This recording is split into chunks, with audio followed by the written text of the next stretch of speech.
हमका का भूल हुई जो ये सजा हमको मिली। गाने के ये बोल सूरसागर से भाजपा की वरिष्ठ विधायक सूर्यकांता व्यास पर सटीक बैठ रहे हैं। अब तक 7 बार भाजपा के टिकट पर चुनाव लड़ चुकी सूर्यकांता व्यास लगातार चुनाव जीतती रही है। हर बार उनकी जीत का आंकड़ा भी बढ़ता रहा है, लेकिन उम्र के इस दौर में पार्टी ने उनका टिकट काट दिया। सूर्यकांता व्यास पार्टी के टिकट काटे जाने से थोड़ी सी बेचैन है, मायूस है और निराश भी है। उन्हें लगता है अब पार्टी को उनकी जरूरत नहीं है। वो लगातार चुनाव जीत रही है, इसके बाद भी उनका टिकट काट दिया गया। खैर, ये पार्टी का निर्णय है, पार्टी ने जैसा भी किया ठीक किया। उनका कहना है कि वो भाजपा के साथ हैं, भाजपा के साथ रहेंगी और भाजपा छोड़कर कहीं भी नहीं जाएंगी। लेकिन ये क्या, मुख्यमंत्री अशोक गहलोत ने बीती रात सूर्यकांता व्यास से मुलाकात की, उनके घर गए, चाय पी। इस दौरान दोनों के बीच कई बातचीत भी हुई। सूर्यकांता व्यास का मुख्यमंत्री अशोक गहलोत ने आशीर्वाद भी लिया। सूर्यकांता व्यास ने उन्हें शॉल भी उड़ाया और आशीर्वाद भी दिया। सूर्यकांता व्यास का कहना है गहलोत और उनके बीच पारिवारिक रिश्ता है, पिछले कई सालों से है। राजनीति अपनी जगह है, रिश्ता अपनी जगह है, पार्टियां अपनी जगह हैं, आपसी व्यवहार अपनी जगह है। क्या कोई ऐसे नेता हैं जिनका दूसरी पार्टियों में व्यवहार नहीं है? यहां तक कि 2 सगे भाई भी अलग अलग पार्टियों का प्रतिनिधित्व करते हैं, 2 भाई बहन भी अलग अलग पार्टियों का प्रतिनिधित्व करते हैं, पति पत्नी भी अलग अलग पार्टियों का प्रतिनिधित्व करते हैं और फिर भी एक ही घर में रहते हैं। बाप बेटा भी अलग अलग प्रतिनिधित्व करते हैं, अलग अलग राजनीतिक दलों का, रहते एक ही घर में। लेकिन मुख्यमंत्री अशोक गहलोत जो जोधपुर के रहने वाले हैं, 3 बार के मुख्यमंत्री रह चुके हैं, 5 बार प्रदेश अध्यक्ष रह चुके हैं, 3 बार सांसद रह चुके हैं और उनसे हमारा आज से नहीं सालों से नाता है और वो हमें पूरा मान सम्मान देते हैं। वो घर आए तो क्या उनको हम निरादर करते? ये सब कहना है सूर्यकांता व्यास का। आप देख सकते हैं तस्वीरों में, बिल्कुल वो गहलोत जी ने भी उनके चरण स्पर्श किए और सूर्यकांता व्यास उनके सर पर हाथ रखकर आशीर्वाद दे रही है। और बड़ी है, बुजुर्ग है, उम्रदराज है, तो ऐसे में हम लोग तमाम जो इस राजनीति में जीते हैं, भले ही वो आपस में कितना ही द्वेष पालें, लेकिन जब अपने से बड़ा कोई मिलता है तो उसके चरण छू लेते हैं, प्रणाम करते हैं। यह हमारी परंपरा रही है, यह हमारे संस्कार भी है। और मुख्यमंत्री अशोक गहलोत भी सूर्यकांता व्यास का हर चुनाव में इसी तरह से आशीर्वाद लेते हैं, उन्होंने भी आशीर्वाद लिया। लेकिन मुख्यमंत्री अशोक गहलोत के सूर्यकांता व्यास के घर जाना आना, उनसे आशीर्वाद लेना सियासी गलियारों में चर्चा का विषय बन गया और सूर्यकांता व्यास से यहां तक कहा जाने लगा कि वो कांग्रेस में कब शामिल हो रही है, क्या कांग्रेस पार्टी ने उन्हें टिकट का ऑफर दिया है। सूर्यकांता व्यास ने इस पर साफ तौर पर कहा कि वो कहीं भी नहीं जा रही है।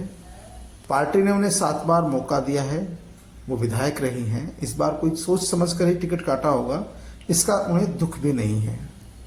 और रही बात कांग्रेस में जाने आने की, तो न तो गहलोत जी ने मुझे कोई ऑफर दिया है और न ही उम्र के इस दौर में मेरी वहां जाने की कोई इच्छा है, न ही मैं वहां जाना चाहती हूं।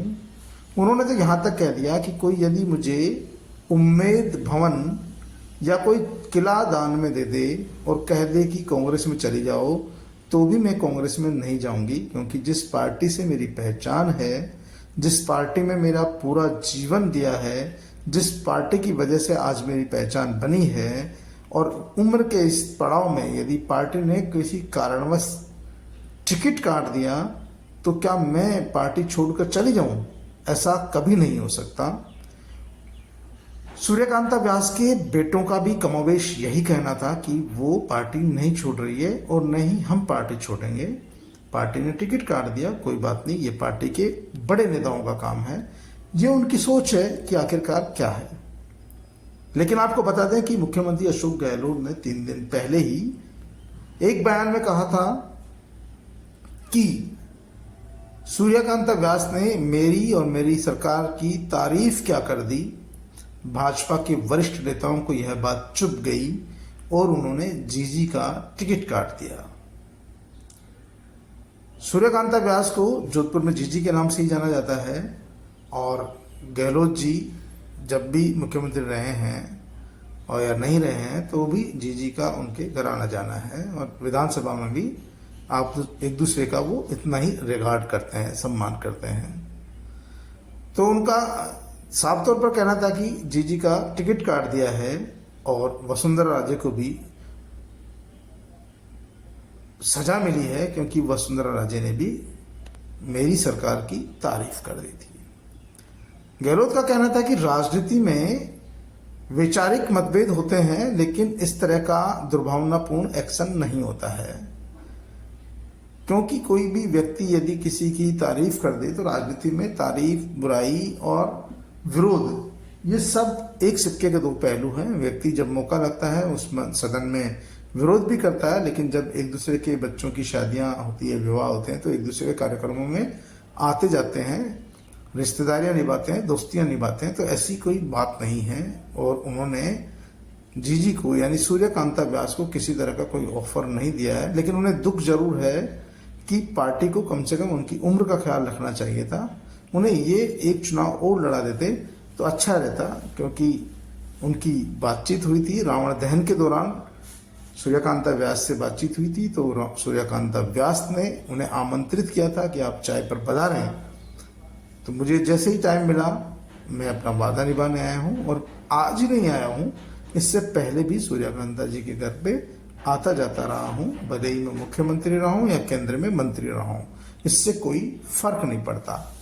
जाहिर सी बात है कि मुख्यमंत्री और सूर्यकांता व्यास दोनों इस बात को नकार रहे हैं कि दोनों के बीच किसी तरह की राजनीति को लेकर कोई चर्चा हुई, लेकिन पूरे सूबे में और पूरी राजनीति की गैलरी में, सत्ता के गलियारों में इस बात को लेकर चर्चा जोरों पर है कि हो सकता है मुख्यमंत्री अशोक गहलोत ने सूर्यकांता व्यास को उम्र के इस दौर में टिकट का ऑफर किया हो और कांग्रेस पार्टी की ओर से उन्हें उम्मीदवार बनाए जाने की बात कही हो। हालांकि गहलोत इस बात से इनकार कर रहे हैं, सूर्यकांता व्यास भी इनकार कर रही है, लेकिन चर्चा ये जोरों पर है। चर्चा को विराम भी खुद सूर्यकांता व्यास ने ही दिया। उन्होंने कहा कि नहीं, उनका इस तरह का कोई मन नहीं है, वो कहीं नहीं जा रही है, वो कांग्रेस में शामिल किसी भी कीमत पर नहीं होगी, क्योंकि अब तक उन्हें पार्टी ने 7 बार टिकट दिया है। इस बार पार्टी ने टिकट नहीं दिया, ये पार्टी की मजबूरी रही होगी, लेकिन मैं पार्टी को नहीं छोड़ रही हूँ। वहीं गहलोत का भी कहना था कि उनकी सूर्यकांता जी से किसी भी तरह की राजनीति को लेकर बातचीत नहीं हुई। उनके स्वास्थ्य के बारे में जानकारी ली, उनसे और बातें की, जोधपुर के बारे में, आबो हवा के बारे में बातचीत की है, लेकिन मैंने सूर्यकांता व्यास जी को किसी तरह का कोई ऑफर या प्रलोभन नहीं दिया है और न ही कभी